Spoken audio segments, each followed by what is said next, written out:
Hi all, this is Mrs. Middleton, and I'm going to be going over primary productivity with you so that you are prepared for the activities that we are going to work on in the next couple of days.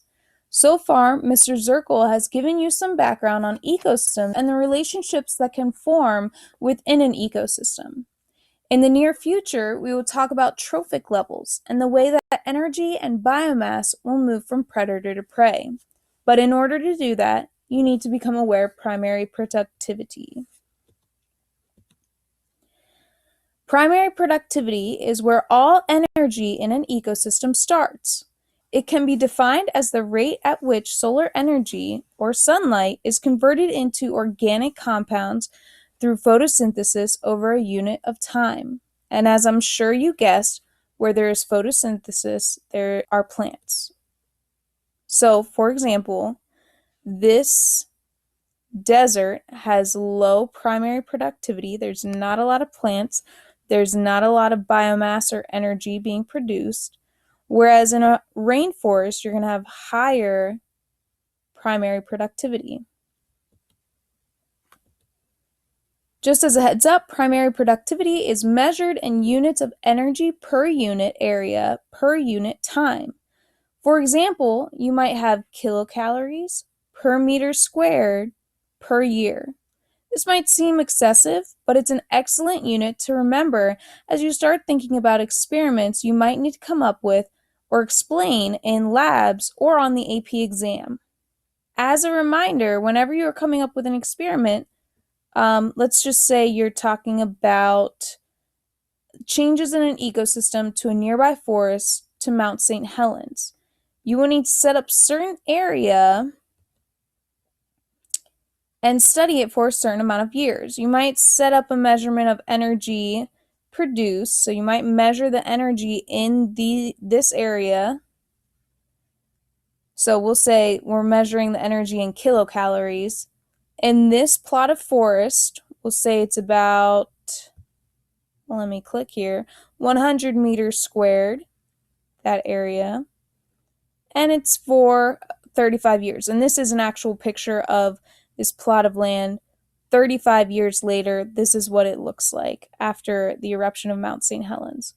In this experiment, you are studying how the primary productive changes in this plot of land over a 35-year time period. So when you're looking at primary productivity, this can help you come up with an experiment. I'm measuring a certain amount of energy in a certain amount of space for a certain time period. That is an excellent experiment if it has several years, defined area, and of course, defined whatever you're measuring.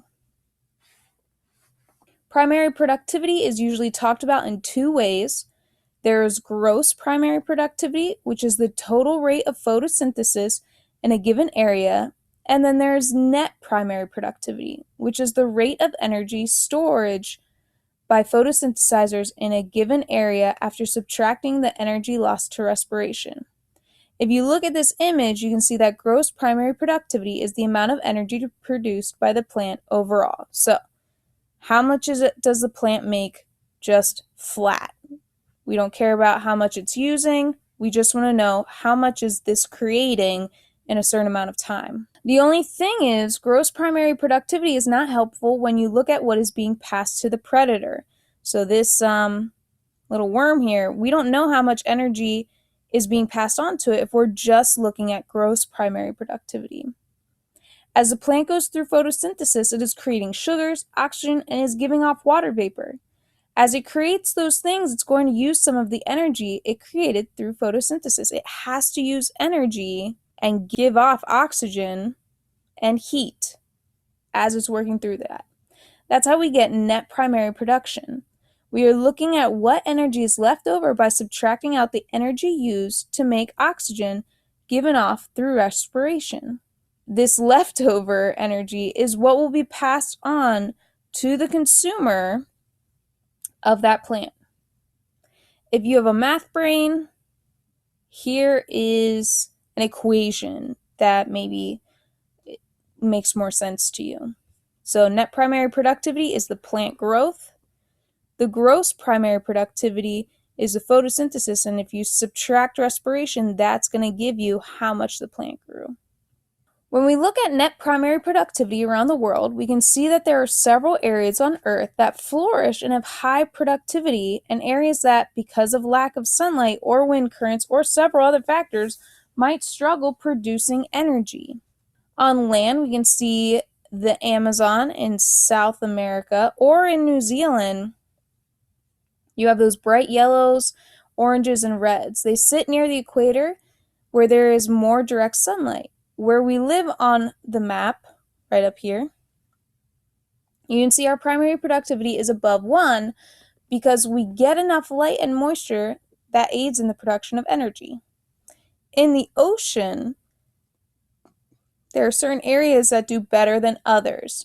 Off the west coast of South America, right here, there's a blip of blue, which is showing an area of higher productivity. Also, blue can be found near and around the poles in our oceans. This is because cold water holds more nutrients and more oxygen, which help fertilize any primary producer, helping them to produce energy. For example, if there's algae, especially in this area, it's going to do awesome with that colder water because colder water holds more oxygen. And if you have upwelling, like you would here, it's going to bring those nutrients up to the surface, helping to feed that algae. So, super productive in these areas. Just as a heads up, the oceans are excellent respirators, so they give off oxygen because of the algae living at the surface of the ocean. At the surface, you're getting the most sunlight to photosynthesize. If you look at this diagram, all wavelengths or color of light are found at the surface of a body of water. As you go deeper into the waterway, red light is completely absorbed by the 1 meter of water, which means you can't see the color red under here, which is pretty crazy that you wouldn't be able to see red. If you're swimming down here and you get cut, your blood would come off as gray. Or if you think about Disney, The Little Mermaid, at the level that she's living, her hair wouldn't look red at all. It would definitely look gray. Anyway, blue light is the only one that penetrates beyond 100 meters. Obviously, this is going to affect photosynthesis in your aquatic organisms and may even lead to certain organisms producing energy in different ways in the deepest part of the ocean. We get into that in more detail during class or in your studies. Thanks for listening. If you guys have questions, feel free to email or hold on to them because we'll probably talk about them tomorrow in class. Either way, see you tomorrow.